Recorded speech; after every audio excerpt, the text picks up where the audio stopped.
नमस्कार मेरे प्यारे देशवासियों। Water ride. इस समय हम 7.5 किलोमीटर प्रति सेकंड की रफ्तार से पृथ्वी के चारों तरफ घूम रहे हैं और मेरे कंधे पे मेरे साथ मेरा तिरंगा है जो मुझे बता रहा है कि नहीं हूँ। भारत का एक और धमाका। 41 साल बाद स्पेस में गए भारतीय शुभांशु शुक्ला की एक्सक्लूसिव तस्वीरें। अंतरिक्ष में गए शुभांशु शुक्ला वो कौन सा काम करेंगे जो 140 करोड़ भारतीयों को गर्व से भर देगा। और दुनिया के सबसे बड़े डिजिटल कैमरे से ब्रह्मांड की तस्वीर क्लिक हुई तो क्या दिखा, अब इसका चैप्टर खोल रहा हूं।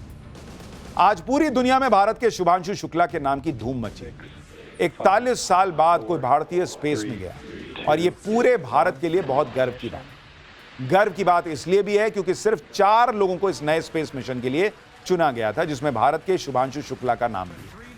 शुभांशु के साथ 3 और अंतरिक्ष यात्रियों ने आज अमेरिका के फ्लोरिडा से स्पेस के लिए उड़ान भरी। स्पेस में इस उड़ान का बहुत दिनों से इंतजार हो रहा था। कई बार यह स्पेस फ्लाइट टाली भी गई, कई बार मौसम खराब था जिससे लॉन्चिंग ही नहीं हो पा रही थी। लेकिन आज आखिरकार हर रुकावट को पीछे छोड़कर यह ऊंची उड़ान भर ली गई, जिसमें एक भारतीय भी शामिल है जिसे आप देख रहे हैं, शुभांशु शुक्ला। इस मिशन ने भारत को राकेश शर्मा मोमेंट की भी याद दिला दी, क्योंकि यह दूसरा मौका है जब भारत का कोई एस्ट्रोनॉट तिरंगे के साथ अंतरिक्ष के लिए उड़ा है। और यह पहला मौका होगा जब भारत का कोई एस्ट्रोनॉट तिरंगा लेकर इंटरनेशनल स्पेस सेंटर में पहुंचेगा। ये लोग कल शाम तक इंटरनेशनल स्पेस सेंटर में पहुंच भी जाएंगे। आज पाठशाला में शुभांशु शुक्ला की इस ऐतिहासिक उड़ान की एक एक डिटेल आपको बताऊंगा। यह भी बताऊंगा कि अंतरिक्ष में जाकर शुभांशु शुक्ला क्या करने वाले हैं जो हर भारतीय को गर्व से भर देगा। आपको बताऊंगा कि शुभांशु शुक्ला को अंतरिक्ष में भेजकर पीएम मोदी ने कैसे 500 करोड़ के खर्च में 5000 करोड़ का काम कर लिया है। इसके अलावा आपको दुनिया के सबसे बड़े डिजिटल कैमरे से ली गई ब्रह्मांड की तस्वीर भी दिखाऊंगा। लेकिन पहले जो ऐतिहासिक लम्हा है उसकी एक झलक देखिए।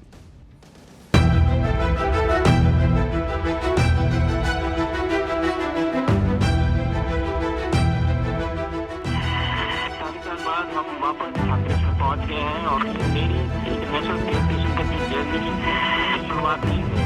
ये भारत की प्रोग्राम की शुरुआत है।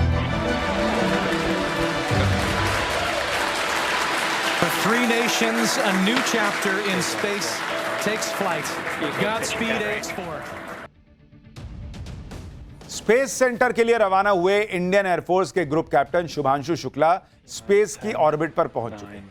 अब बस इंतजार इंटरनेशनल स्पेस सेंटर पर लैंड होने का है।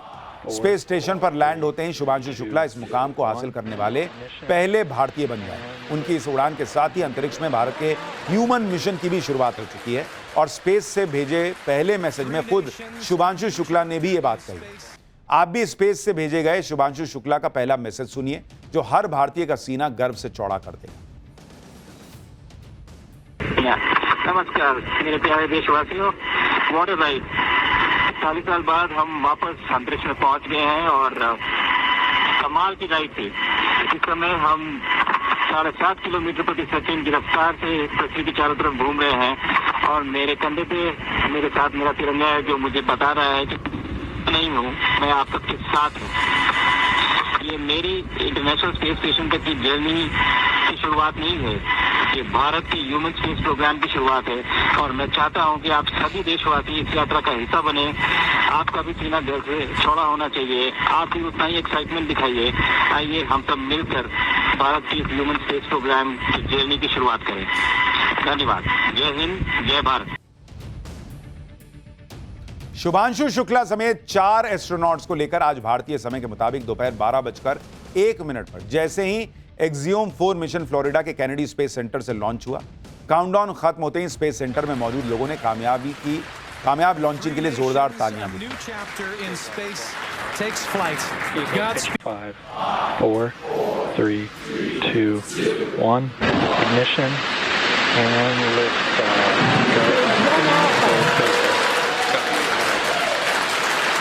For 3 nations, a new chapter in space takes flight. Godspeed AX4.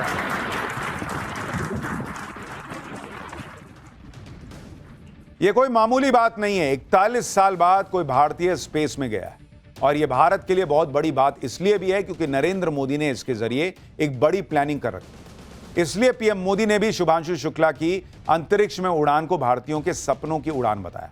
PM Modi ने ट्वीट किया कि हम भारत हंगरी, पोलैंड और अमेरिका के एस्ट्रोनॉट्स को लेकर जा रहे स्पेस मिशन की सफल लॉन्चिंग का स्वागत करते हैं। Indian astronaut group captain Shubhanshu Shukla international space station पर जाने वाले पहले भारतीय बनने जा रहे हैं। वो अपने साथ 140 करोड़ भारतीयों की इच्छाओं, उम्मीदों और आकांक्षाओं को लेकर गए। भारत तो कब से इस पल का इंतजार कर रहा था। 41 साल लग गए इस पल को आने में। शुभांशु शुक्ला से पहले भारत के लिए ऐसा ऐतिहासिक पल साल 1984 में उस वक्त आया था जब विंग कमांडर राकेश शर्मा अंतरिक्ष जाने वाले पहले भारतीय बने। राकेश शर्मा ने रूस के सोयूज T-11 मिशन के तहत स्पेस में तिरंगे को पहुंचाया था। अब यह समझना भी जरूरी है कि इस मिशन में शुभांशु शुक्ला का रोल क्या होगा और उनके साथ कौन कौन एस्ट्रोनॉट मिशन में शामिल है। शुभांशु शुक्ला एक्सियम 4 मिशन के पायलट हैं। उनकी जिम्मेदारी स्पेसक्राफ्ट की उड़ान, सिस्टम की निगरानी और साइंटिफिक रिसर्च में मदद करने की। इस मिशन की कमांडर अमेरिकी स्पेस एजेंसी नासा की पूर्व एस्ट्रोनॉट पेगी विट्सन है। इनके अलावा हंगरी और पोलैंड के एस्ट्रोनॉट भी इस मिशन का हिस्सा हैं। ये चारों एस्ट्रोनॉट 14 दिन तक इंटरनेशनल स्पेस सेंटर में रहने वाले हैं। 14 दिनों तक स्पेस स्टेशन में रहने के दौरान शुभांशु शुक्ला क्या क्या करने वाले हैं, अब उसके बारे में बताता हूं। शुभांशु शुक्ला करीब 60 साइंटिफिक एक्सपेरिमेंट्स में शामिल होंगे, जिन्हें 31 देशों के वैज्ञानिकों ने डिजाइन किया है। इसमें इसरो की तरफ से तैयार किए गए 7 साइंटिफिक एक्सपेरिमेंट्स भी शामिल हैं, जिनमें अंतरिक्ष में मूंग और मेथी उगाना, ह्यूमन बॉडी पर अंतरिक्ष के प्रभाव की स्टडी करना जैसे एक्सपेरिमेंट है। इतना ही नहीं, शुभांशु शुक्ला अंतरिक्ष में योग भी करेंगे। शुभांशु शुक्ला स्पेस स्टेशन से भारतीय छात्रों के साथ लाइव बातचीत भी करेंगे ताकि उनका स्पेस अभियानों में इंटरेस्ट बढ़ाया जा सके। शुभांशु शुक्ला को इस स्पेस मिशन का हिस्सा बनाने के लिए भारत की स्पेस एजेंसी इसरो ने करीब 500 करोड़ रुपए खर्च किए। भले ही यह रकम पहली नजर में बड़ी लग रही है, लेकिन इससे भारत के स्पेस फ्यूचर में बड़ा निवेश माना जा रहा है, क्योंकि भारत ने साल 2027 में अंतरिक्ष में पहला ह्यूमन मिशन भेजने का टारगेट रखा है और शुभांशु शुक्ला की उड़ान मिशन गगनयान में मददगार साबित होगी। इसके साथ 2028 तक भारत खुद का स्पेस स्टेशन भी स्थापित करना चाहता है, जिसका नाम भारत अंतरिक्ष स्टेशन होगा।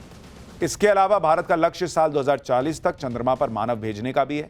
ऐसे में एक्सियम 4 मिशन को इसरो के लिए फर्स्ट हैंड ट्रेनिंग के तौर पर देखा जा रहा है और इसलिए एक्सपर्ट्स भी मान रहे हैं कि पीएम मोदी ने सिर्फ 500 करोड़ खर्च करके 5000 करोड़ का काम निकलवा लिया है। यह समझना भी जरूरी है कि भारत ने ग्रुप कैप्टन शुभांशु शुक्ला को इस मिशन के लिए चुना क्यों। शुभांशु शुक्ला एनडीए की ट्रेनिंग पूरी करने के बाद साल 2006 में इंडियन एयरफोर्स में फाइटर पायलट बने थे।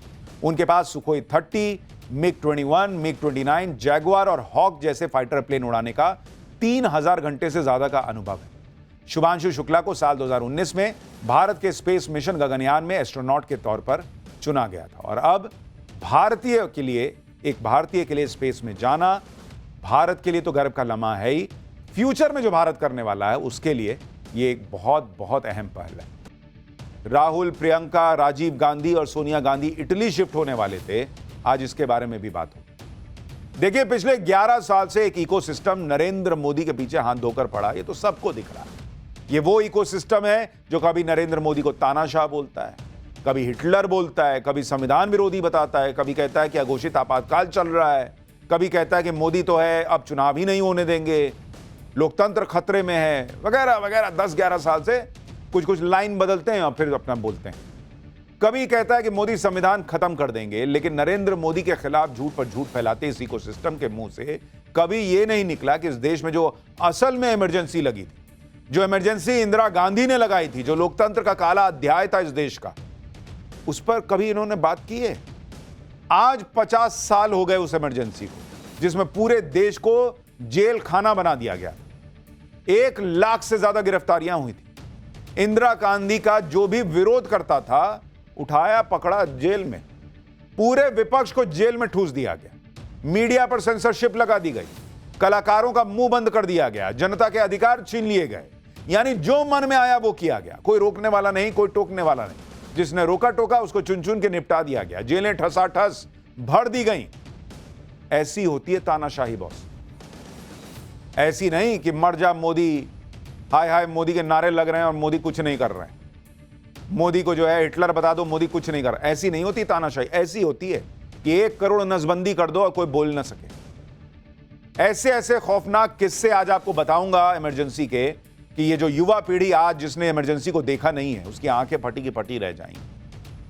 कांग्रेस और इंडी गठबंधन किस मुंह से लोकतंत्र को खतरे में बताते हैं, आज उसके बारे में बताऊंगा। आज की डेट में नरेंद्र मोदी को ये लोग आए दिन कोसते रहते हैं, लेकिन इंदिरा गांधी की इमरजेंसी होती तो पीएम को कोसने वाले सारे जेल में होते। जो राहुल गांधी संविधान की कॉपी जेब में लेकर चलते हैं, लहराते हैं, क्या उनको अपनी दादी इंदिरा गांधी का इतिहास नहीं पता है?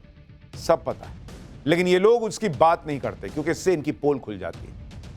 क्योंकि पब्लिक तो लिख रही है भाई सोशल मीडिया पे कि इंदिरा गांधी ने इमरजेंसी लगाई थी, राजीव गांधी कहते थे बैलेट पेपर से चुनाव गलत है, राहुल गांधी कहते हैं ईवीएम जो है वो गड़बड़ है। इनका पूरा सिस्टम ही यही हिसाब है कि हम चुनाव हार जाएं तो पूरा मामला गड़बड़ है।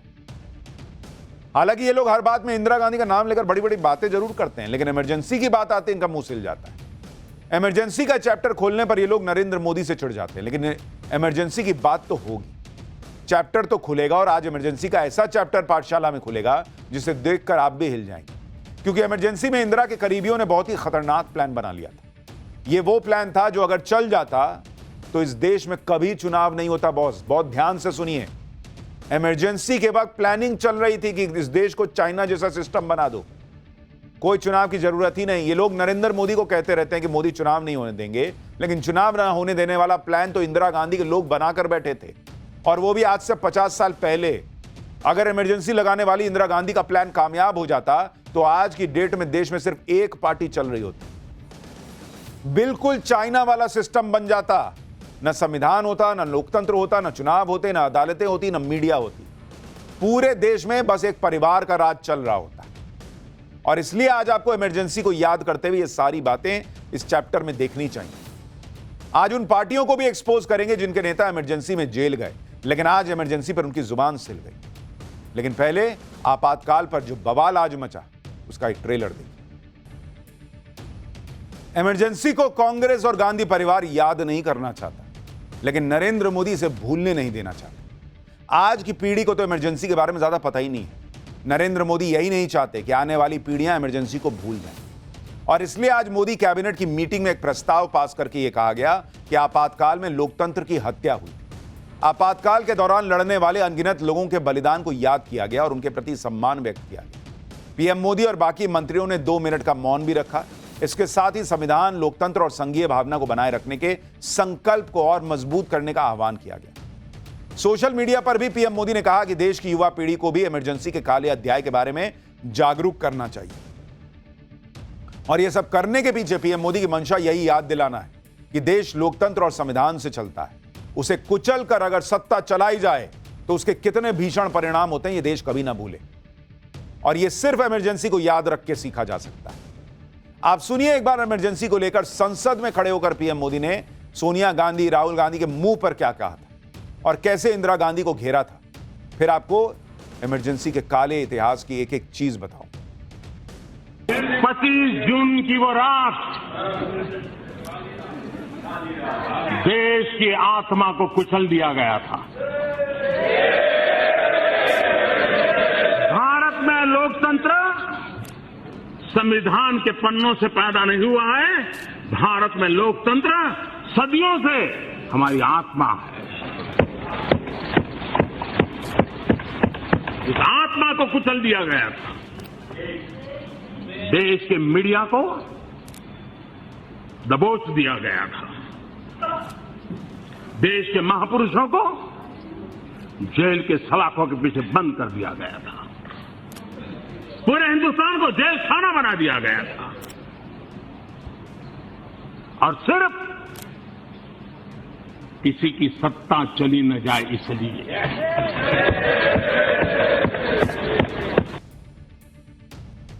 सत्ता चली न जाए इसलिए इमरजेंसी की शुरुआत तो हुई थी, लेकिन उसके बाद जो भयंकर प्लानिंग हुई थी इस देश में चुनावी सिस्टम को खत्म कर देने की, उसके बारे में ज्यादा लोगों को नहीं पता। उसके बारे में आज आपको बताऊंगा। 50 साल पहले कांग्रेस ने संविधान और लोकतंत्र का जो मजाक उड़ाया था, बनाया था, आज पीएम मोदी ने उसका चैप्टर फिर से खोला तो कांग्रेस तिलमिला गई। कांग्रेस के अध्यक्ष मल्लिकार्जुन खड़गे इसे ड्रामा बताने लगे। वो ये थ्योरी लेकर आ गए कि राहुल गांधी जगह जगह संविधान बचाने की बात कर रहे हैं, इसलिए नरेंद्र मोदी ये ड्रामा कर रहे हैं। बीजेपी कांग्रेस के संविधान बचाओ आंदोलन से घबरा गई है, इसलिए आज इमरजेंसी की बातें कर रही है। महंगाई, बेरोजगारी, भ्रष्टाचार पर अपनी नाकामियों को छिपाने के लिए इमरजेंसी की बातें हो रही हैं। इनके हिसाब से इनका मन करेगा तो ये सावरकर के बारे में बात कर सकते हैं, सावरकर को डरपोक बताने का अपना कोई एक नैरेटिव चला सकते हैं, चाहे वो इतिहास से मैच हो या ना हो। इनका मन करेगा तो भाई बीजेपी जो है या फिर आरएसएस जो है वो आजादी के वक्त क्या कर रही थी, नहीं कर रही थी, इस पे चर्चा करेंगे। तब इनको महंगाई पे चर्चा नहीं समझ में आती है, तब बेरोजगारी पे चर्चा समझ में नहीं आती है। इनका मन करेगा तो इतिहास में जाएंगे, लेकिन कोई इमरजेंसी के इतिहास में ना जाए, उससे इनको दिक्कत है। काहे भाई? कांग्रेस अध्यक्ष मल्लिकार्जुन खड़गे की माने तो देश को इमरजेंसी को तो भूल ही जाना चाहिए। खड़गे कह रहे हैं कि इमरजेंसी को फिर से उछालने का मतलब ही क्या है? ये इतिहास के पन्ने ढूंढ ढूंढ के लाएं और अपने हिसाब से फाड़ के उसको इधर उधर चिपका के कहानी सुनाएं, वो ठीक है। दूसरा आदमी जो है वो इमरजेंसी भी ना बात करे, उस पर इमरजेंसी की बात ना करे। सुनिए एक बार खड़गे ने क्या कहा, फिर बताऊंगा सोनिया गांधी का नाम लेकर बीजेपी ने कांग्रेस को क्या कह दिया। जो लोग संविधान बचाओ की बात अब कर रहे हैं, इमरजेंसी 50 साल होने के बाद इमरजेंसी का फिर से वो बार बार दोहरा रहे हैं। जो चीज को सभी ने भूल दिया था और ये जो चीज समाप्त हो गई थी, इसको उछालने के लिए वो फिर कोशिश कर रहे हैं। कांग्रेस को इस बात से दिक्कत है कि 50 साल बाद इमरजेंसी को याद ही क्यों किया जा रहा है, जबकि यही कांग्रेस जब कहीं फंसने लगती है तो आजादी की लड़ाई में अपने योगदान को गिनाती है। 1971 की जंग में इंदिरा के साहस की बात इनको याद दिलाने में, इतिहास को याद करने में दिक्कत नहीं है। और इसी बात पर आज बीजेपी ने कांग्रेस के अध्यक्ष को जवाब भी दिया। संबित पात्रा ने पूछ लिया कि सोनिया गांधी और उनके माता पिता का आजादी की लड़ाई में कौन सा योगदान था। सुनिए जरा। खड़गे जी कह रहे हैं कि 50 साल पहले हो गया, उसको फिर से क्यों याद किया जा रहा है? खड़गे जी, आप तो आज खुद ही बोल रहे थे कि जो लोग आजादी की लड़ाई में नहीं थे, जो लोग स्वतंत्रता की लड़ाई में नहीं थे, आप उस समय की बात कर सकते हैं मगर हम बात नहीं कर सकते। ये फर्क क्यों है? और खड़गे जी, मैं पूछना चाहता हूं, कौन कहता है कि हम आजादी की लड़ाई में लड़ नहीं रहे थे? यहां जितने लोग खड़े हैं, चाहे हम बोलने वाले हों, चाहे कैमरे के पीछे हमारे कैमरेमैन बंधु हों, आप सबके परिवार से हिंदुस्तानी होने के नाते कोई प्रत्यक्ष रूप से या कोई परोक्ष रूप से आजादी के लड़ाई में लड़ रहा था। मगर मैं पूछना चाहता हूं, बताइए, आदरणीय सोनिया गांधी जी का परिवार, उनके माता पिता कहां से लड़ रहे थे आजादी की लड़ाई में? कहां से लड़ रहे थे आजादी की लड़ाई में?